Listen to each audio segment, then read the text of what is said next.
couple signs today, or at least try to get them started. So we'll get those started today, maybe even finished by the end of the weekend. We gotta get them laid out. So if you come over here, we got them the words printed out. What we're gonna do, we're gonna take these and we're going to put some graphite paper behind them, which we have a bunch of graphite paper right here. Put the graphite paper underneath of it, trace it on the wood. One of the signs is going to be painted, one sign will be routed, and then the other sign will be actually a cutout letter. After that, I have the Harley Davidson word to put above the hole on this board and that board. This is mostly done, a little touch up left. And then we have a little bit of touch up on the Jack Daniel boards. So hopefully by Sunday, I'm clear coating these, and these are ready to go to the customer. They've been waiting for a while. That's what we're gonna shoot for today. Get a couple of those things done, and then. All right. Was looking around the shop. I have a board right here, just laying here actually, left over from another project. So we're gonna bring this on over here. I need to find a tape measure. We'll lay it on the planer here for a minute. All right, so the sign they want. Oh yeah, look at that. The sign they want is 11 by 24. Geez, oh Pete, I don't remember. I'm gonna have to look on my phone again at that text. I think it was 10.5 or 11 by 24 in those ranges. So we got a piece that's 31.5 by 11. So I know I got a big enough piece. That's kind of nice. I like it because, sorry to throw you around like that. That if you can see where that 24 lands, that means we can cut that knot off. I love getting rid of knots for signs. Sometimes you can't avoid it. I mean, you can only buy the lumber at the Home Depot is where I usually buy most of my pine lumber. But you can only buy what they got. If they, I can buy the all clear board, but the price of lumber is really high right now. And I haven't been to Home Depot to buy lumber for a project since October. Because before I got injured and had surgery, underneath that black tarp, I got cornhole boards sitting ready to go. We have orders. So here they all are, the tops. I am missing 2x4s. I have some laying around here for those. 2x4, I don't know if you look, it's $626 a 2x4 right now. Last summer when I was in peak of cornhole board season making them, it was like $297. If they were over 3, I probably didn't buy it, and I came back a week later for them, and they may be down to $297 or something like that. So I got a few laying around, but we may have to get some. I got some boards ready to go. I'm kind of happy I bought all that because I'd hate to go back and tell the customer. I don't even know what the price of that plywood is now. I haven't even looked because I knew I had all those sheets, so I didn't think I would have to buy any. But anyways, it's nice. Like today, it's raining. We're out here. I don't have to go to Home Depot now to get any wood because I had wood laying around, which is nice to repurpose. That's why I don't. Well, if you kind of take a pan here, span around, I typically don't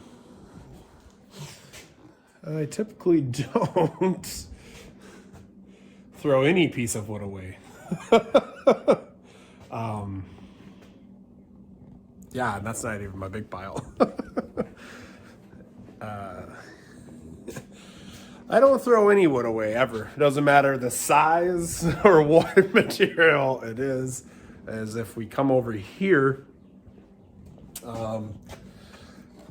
yeah, I mean, you never know. I could use this for something someday. So it doesn't matter what the size is or what material or what type of wood it is. I even got it hidden on the wall up there even. I hang on to it. I do not throw it away. For instances just like this, I gotta make a sign. So, hey, I got a piece of wood laying around. We'll make it happen. All right. What I'm gonna do now is I'm going to set the planer up because Well, first I'm going to cut it off. I'm going to shut the camera off. I'm going to look up, make sure I remember that got the size right. I'm going to cut the board down to length on the chop saw. And then I'm going to run it through the planer a few times just to clean it up. There are a few nicks and stuff like that in there. I'll clean it up a little bit. And then what we'll do is we'll lay out the graphite paper, we'll lay out the paper, and then I'll show you how we transfer it over. And then, actually, I take that back. We're not going to do it that route. We're going to stain this board first, because if you're staining a sign, making you sit up here a little better. Oop. If you're staining a sign, you need to stain the wood first, then router out the letters.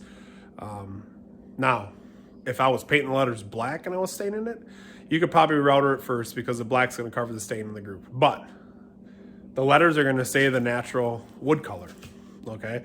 So we'll stain it the gray color that they want, and then we're going to let it dry. And then once it dries, then I'll graphite the paper image onto the board and then router it out. That's how I do it when they're stained. If they're painted, I'll router right now and then I'll paint it. So there's two ways you can do it. The reason you stain it first is once you router out those grooves, I got a sign somewhere I could probably show you for an example.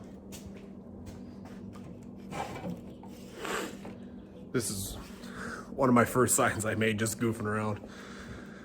When I first learned that I could do this with a router, freehand. So you can see this was stained. Oh, it's dirty and it's so dusty, but you can see that I stained it afterwards. And let me get the camera in here. See how there's stain on the edge right there? That's what happens. It bleeds into that. It'll bleed into that. So if you stain it afterwards and you want it to be natural color on the inside of the type of the text and stuff like that, it's hard to sand that stain out. It really is. So it's a lot easier to stain it first. Again, this is one of the first ones I did, so I really wasn't sure. It is possible. You can tell I don't have stain on all the grooves. I mean, a lot of it looks good. It's yellow. I used a brush. It took a lot longer than it probably should have to stain it. You know, so anyways, so I have 3 colors of gray stain, and we're going to get them, sample them on a piece of wood, and then we'll have Janelle make the decision on which one looks the closest, because I'm not the best at that. I'm partially colorblind, so I'm not the best at matching color. But we'll pick it up back at that. All right. Okay. So we're at the planing stage. We're going to plane the wood now. First I'm going to do is I'm going to take this little guy here. This is 3/4 inch piece of pine from any lumber yard. Home Depot is where I got this board from. I'm going to set this at 3/4. The reason I'm doing that, I'm just double checking it. I mean, I'm like 99% sure that it's going to measure at 3/4. So what I do is I like to set this, okay? Check it. Oh, you can't see. Check the thickness, okay? And it's actually just like a 1/16 bigger than 3/4, to tell you the truth. And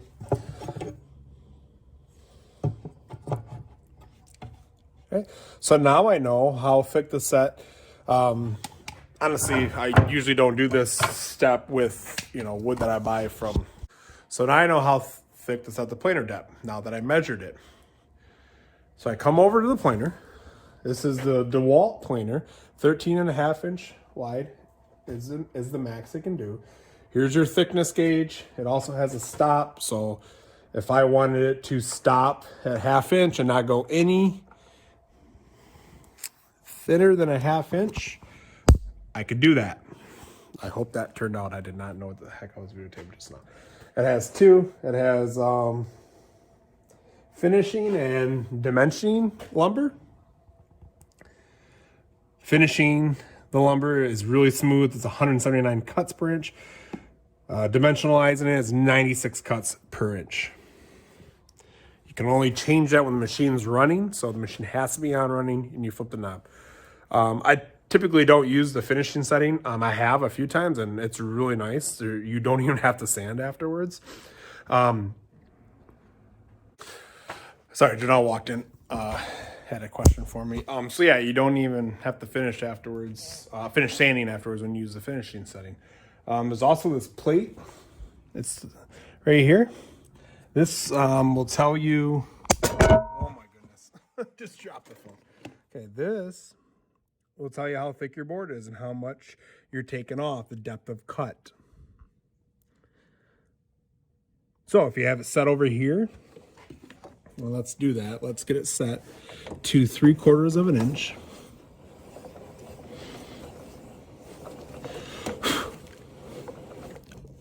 So bring this top bar back up to 3/4 of an inch on their scale. Now, remember how I said that board, whoops. Remember how I said that board was just a little bit bigger than 3/4 of an inch. Therefore, my first pass will take it to 3/4 of an inch. Now,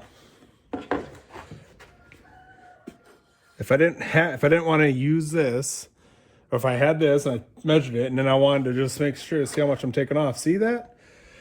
See, it's going to take an 1/8 inch off. See how that jumped up there like that? Oh, geez, I can't even. Hang on. Bear with me. See how that jumped up? I don't know if you can see it or not. The 1/8 of an inch. That's the max you should take on one pass is 1/8 of an inch. The reason it's doing that is because this board's kind of curved. So really it's a 1/16 off, and now it's an 1/8 inch is causing it to go even farther up. So how do I adjust that? Let's look and see. So if I were to raise this up, see how it moves? Let's get you over there. So if I was to raise this planer up a little bit, it's going to drop down. See that? We're taking less off on the first pass. All right. I like to ride around 1/16 of an inch. That's where I like to ride. That makes me feel like I'm not overworking the planer. And if it makes more passes, then I have to do more passes. I like to baby this thing sometimes. Okay. So what we're going to do now is, and it's really loud of a planer. It's probably the only thing. This under the router is what I wear my headphones for in this whole entire workshop. So I'm probably going to maybe put you on a time lapse so you don't get the sound, but yeah, you can see the process. What happens is you run it through, okay, and then you take this down. You can see on here it says 1 revolution equals a 1/16 of an inch. So for me to take this handle all the way around, I just moved it 1/16 of an inch. So that kind of tells you how far you're moving it. Again, we have it set at 1/2 inch, so it doesn't matter. You know, as long you can keep cranking that 16, so keep running it, it's going to stop you at a 1/2 inch, or it can stop at 3/4. Different settings on that dial. All right, let me set up on a time lapse. I'll put my headphones on, or my ear muffs on.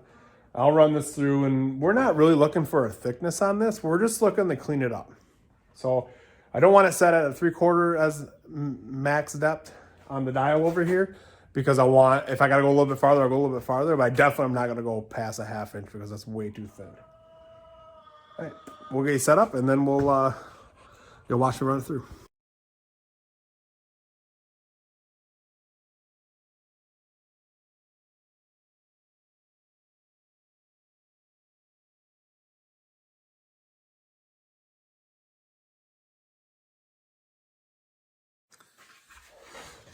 Okay, got it through the planer. Not sure if you can tell or not. It's a lot cleaner looking. There's a couple nicks here and there. Looks like there might be a nick in one. Looks like there's a nick in one of my planer blades, which bums me out because I just, they're two-sided blades, so I just flipped them I haven't used them a lot since I flipped them. It's been a while since I flipped them, but I haven't used the planer in quite some time now. So it looks like there's a nick in one, but we can take a sander to it and clean it up. I'll have to get changing the blades again on my list. So for the ones that are curious, it looks like, yeah, we took quite a bit off that board. We took, we took a good, good 3/16 of an inch off that board just now in just a few passes. But it needed it. So now we can, it's now, I can even measure how thick the board actually is. Half inch almost, just over a half inch thick. What we'll do is we're gonna router maybe maybe an 1/8 inch deep is usually what I go for, because that's usually just enough to make it look nice. So there's our board for our sign. The next step is going to be we're gonna find some scrap boards around here. I brought the 3 stains out that I have to test to see if any of them match. So what we'll do is we're gonna put the stain on 3 pieces of scrap wood, so we can see which one matches the best. The candidates up for the trial are Classic Gray. Don't think that's the match. That one's really light. This one's more of a darker stain. We have Carbon Gray. I like this stain. It's a really cool color, but not sure if it's gonna be the one. And then we have one of Varathane's tinable base stains. They can do up to 46 different colors. They can take into a stain. If you take them a sample, they'll try and match it at Home Depot. And this one is called Charcoal Gray. I think it's either going to be Charcoal Gray or Carbon Gray. That Classic Gray, it is really, really light colored. It's going to be multiple coats, even close to what we're trying to match. But it's gray, so we'll put it on a piece of wood. I mean, at the worst, I'm making a sample for myself in the future, which I've made samples in the past, and I lost them. I threw them. I don't know what happened to them. I don't have them anymore, I can tell you that. So what I'm thinking is the board, the wood of, chickens are going a little crazy. Oh, geez. It's a piece of blue. Oh, I thought that was a piece of black walnut at first. So I got these pine boards that I got off of a skid or a pallet. I like the knot in that one. This one's got a nasty knot too. What I'll do is I'm going to find a board. This one's not bad. Here's a pine board. Do a little discoloring. We're gonna run it through the planer. We'll get it cleaned up. And then what I'll do is will make 3 sections. We'll put the stain in each section, and then we'll let it dry for a little bit, and then we'll have Janelle come out and look at the picture that was sent to me, and we'll see if we can match the stain up. All right, we'll see you on the other side. Okay, update. Classic Gray is already eliminated. I didn't think it was going to be the one, but it is. It's unmixable. It's gummy in the bottom, really bad. I don't think it's good anymore. To say the least. So we have. Ooh, I don't want to fall over there. Okay, so we have Carbon Gray and Charcoal Gray. I wrote gray charcoal, but it's called the stain is called Charcoal Gray. We have it mixed up here. Let me grab a glove and a rag, and we'll be right back. Got my rag. Scissors here.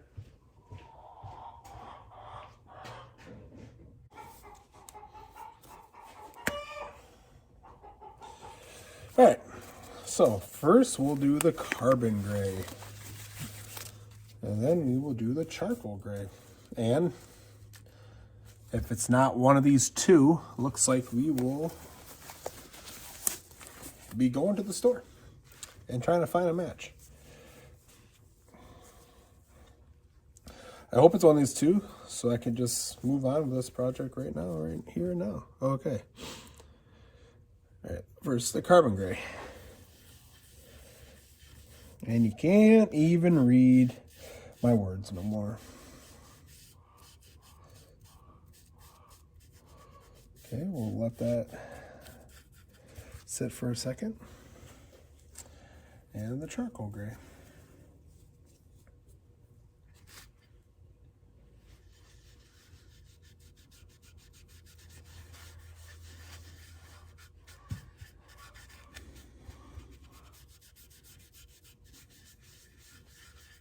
Okay.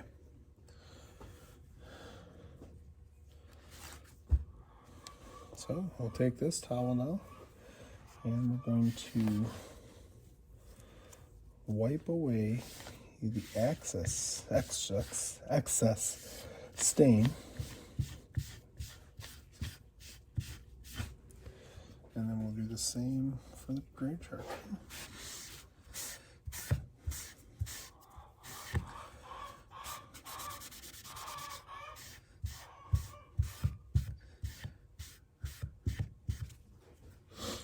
And in my eyes, this gray charcoal is just like that picture that was sent to me.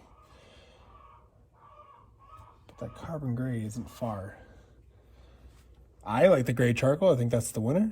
But we'll, again, I'm not the best at this. I always like a second opinion. If Janelle's not available, I ask my 12-year-old what his opinion is, and because I don't trust myself on matching color all the time unless it's, you know, a team. Michigan, blue and yellow. I got that. All right, we'll let them dry for a little bit. This classic gray, if I can't get this mixed up, it's probably just going to have to be disposed of. And let me get the tops back on these other cans, and then we'll catch you back up when we get there. Okay, I was able to get the classic gray mixed up. And we flip that board over.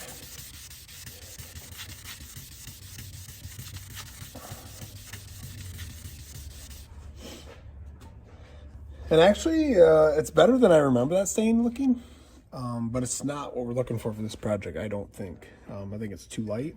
I really think that charcoal gray is the winner. But we got it mixed up, so awesome. I'm happy that we were able to do that. That was, it was really built up in the bottom of that can. It took a lot of stirring. But now there's nothing down there. It's all mixed up real nice, so. All right, we're gonna let those dry for a little bit, and then we will see if Janelle will come out and take a look at them. Looked at the stain. She also thought the charcoal gray was the match. I wish I had a different camera. I could show you the charcoal gray next to the picture I was sent. It's almost identical. So I think that's what we're gonna go with. So I'm just getting ready. I got my board here, and I got the stain out. And we are just going to stain it, let it dry overnight, and then tomorrow we'll stencil the image on there, and possibly even router it tomorrow.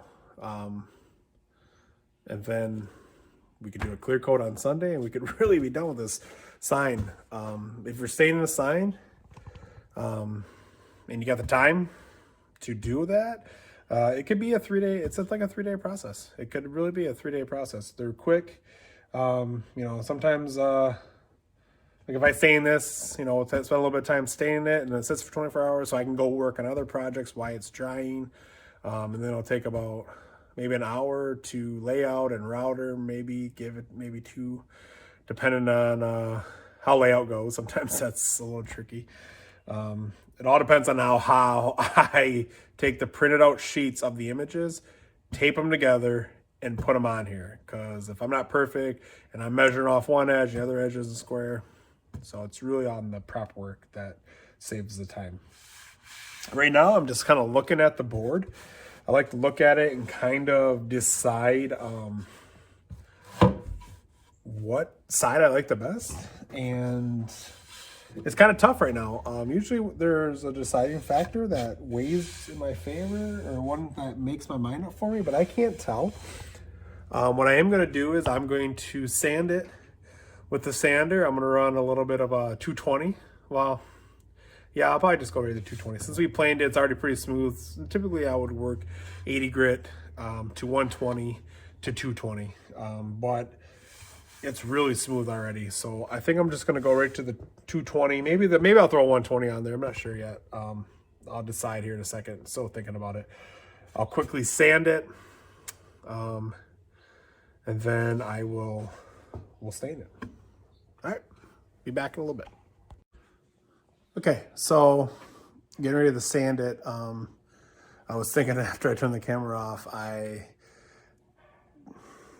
don't know if they wanted a routed edge on the sign. I don't think they do, because the example they of the sign they're trying to match in their basement doesn't have a routed edge. So I'm thinking we're gonna keep it square. But I sent the message because I want to do that before I stain it. But and we should probably sand after that as well. But we can sand before. So I just wanted to, I mentioned in the last video, what grit am I gonna use?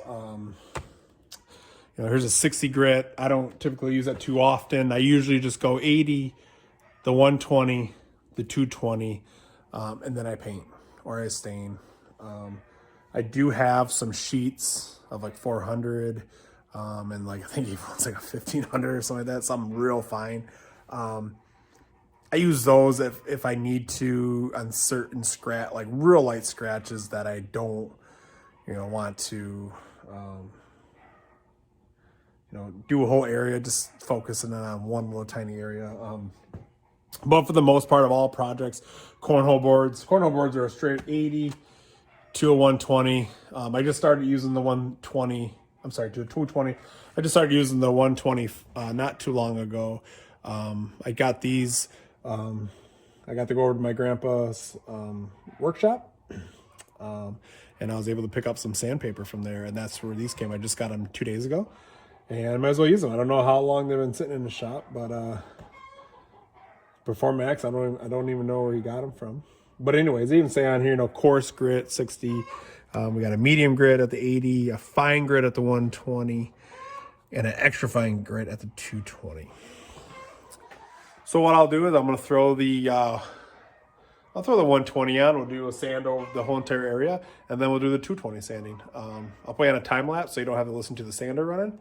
And then if I get a word if we're going to router the edges or not, we'll do that. But if not, we'll go right to staining it. Okay.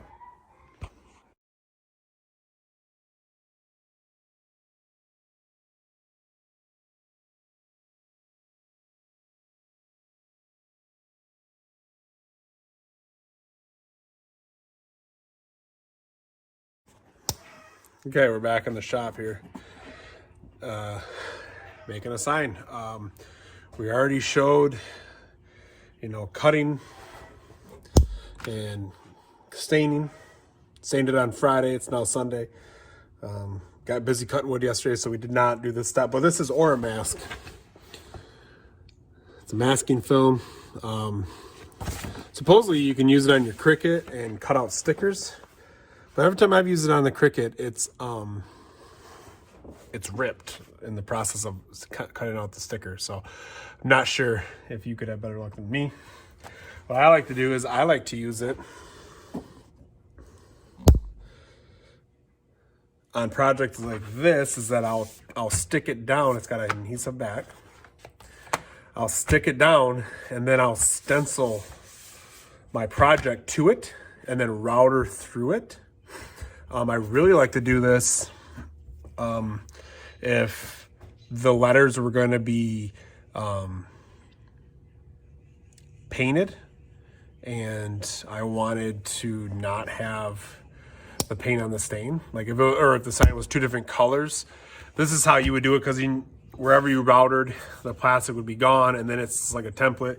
you can paint all over the place in that groove, and then just peel the blue away, and it will, you know, work as like a, you know, whatever that word is called I'm thinking of. Anyways, but what I'm gonna do, since this is already stained and the letters are gonna be natural wood, and I'm not gonna re-sand it, I don't want, just in case if I don't follow the pencil line from the stencil perfectly, let's say, you know, maybe I gotta do 2 passes of the letter, but I can do 1 pass and it looks really nice. The vinyl will have the pencil line, therefore it's not on the stained wood, and I don't have to worry about sanding and restaining and whatnot. So what I'm gonna do is I gotta cut, it's a little wider than the piece. Whoa, stay with me here. Oh, come on now, camera, there you go. It's a little wider than the piece, as you can see. So what I'm gonna do is I'm gonna cut it with a pair of scissors, the whole length, and then we'll stick it on, and then we'll lay out our design and get it stenciled on. All right, I'm gonna put you on a time lapse for all that.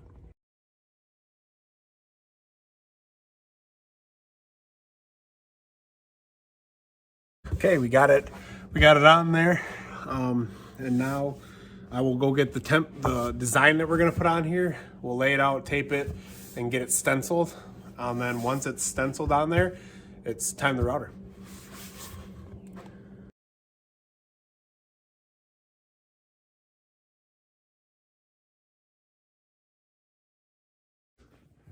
All right, hey everybody. So here's the sign from Aunt Marie that I've been working on. Just stenciled it on to the sticky paper. Next step now is to get the router, and oops.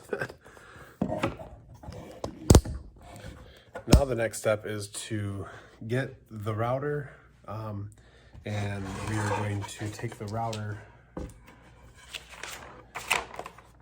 and stay inside of these lines on this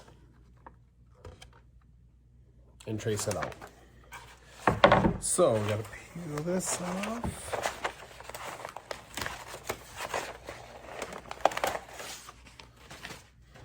A lot of air bubbles in it. I'm not too happy about it, but since we're not painting the word when it's after it's routed out, I'm not too concerned about the air bubbles. But if we were going to paint the letters after they're routed out, we're using this as a stencil, so the air bubbles are going to let paint seep through. So you would have to peel this off and put a new piece on. But since we're not painting, still should work for what we want it to.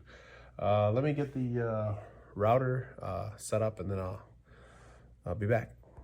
Okay, so what we're going to do for this is we are going to use an 1/8 inch straight bit.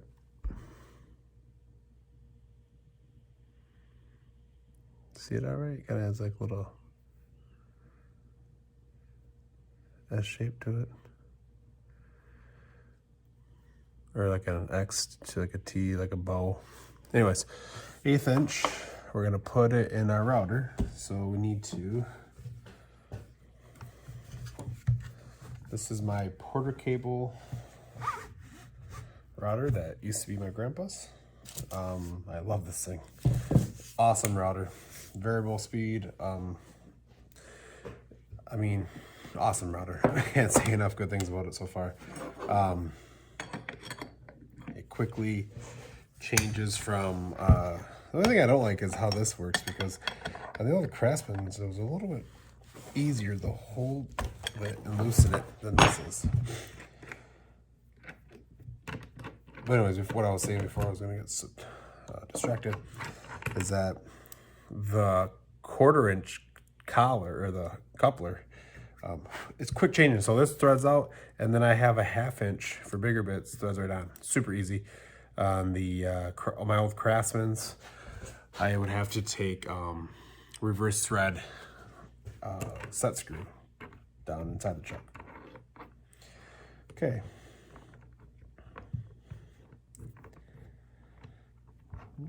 this in there like that.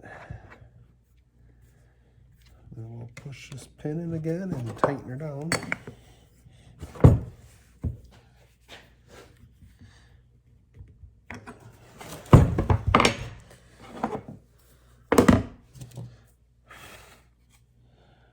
And this goes back on. There's a groove for these little, there's a pin right here.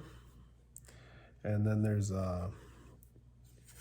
cut out grooves in this base part that go over it. There's 2 of those pins, one on each side.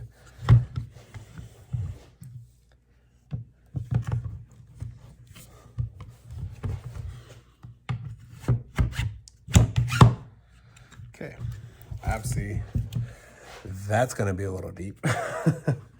What we're really going for is, I mean, maybe an 1/8 inch deep into this pine sign. And what we'll do is that's eyeball, and then we'll find, it's got a fine tune adjustment right here. Kind of fine tune it in, and I think we want it there. I'll lock it down. I guess we could have had that bit stay out longer, so this wasn't so far down, but so you can kind of see a good view of it. Kind of see how far it's sticking past the black base. Okay. What we'll do now is we will get a piece of scrap wood, and we're gonna do a little test to see how deep I'm going. It's getting kind of dark. See out the back window there. I'm gonna shut the camera off, find a piece of scrap wood, probably go shut the coops up, and then we'll be back to show you the router. All right, so we did a little test step. It's just shy of an 1/8 inch. And that's what I was shooting for, so I like it. So now I'm gonna set you up so you can watch me router off the sign. Here we go.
All right. Trying to get this sticker off. It's sometimes a pain in the butt. But that went all right. I forgot this router, the only downfall of this router, in my opinion, for what I use it for, is that it doesn't have a light showing you your work area. My Craftsman's, my older routers have lights that shine at the bit. You can see this one does not, so I had to plug in this giant work light, which puts off a lot of heat. I also traced the pencil graphite lines with black a Sharpie to make them darker, and it was a struggle. It seriously was. I forgot about that, and I didn't want to switch routers because I already had this one set up. I liked how deep we were at. I like this router a lot, so I just went with it. Remember that. I will next time I will definitely use my Craftsman.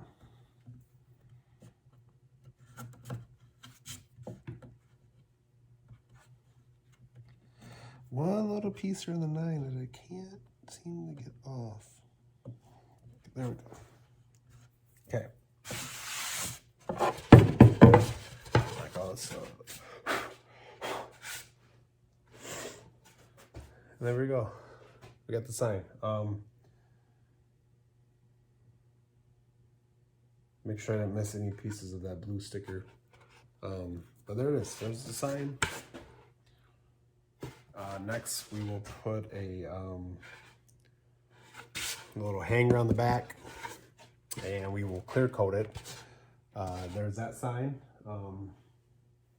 I also made that's for my aunt, and then her husband, Uncle Tom, was in the military. He was in the Navy. That's his ship. This is painted on.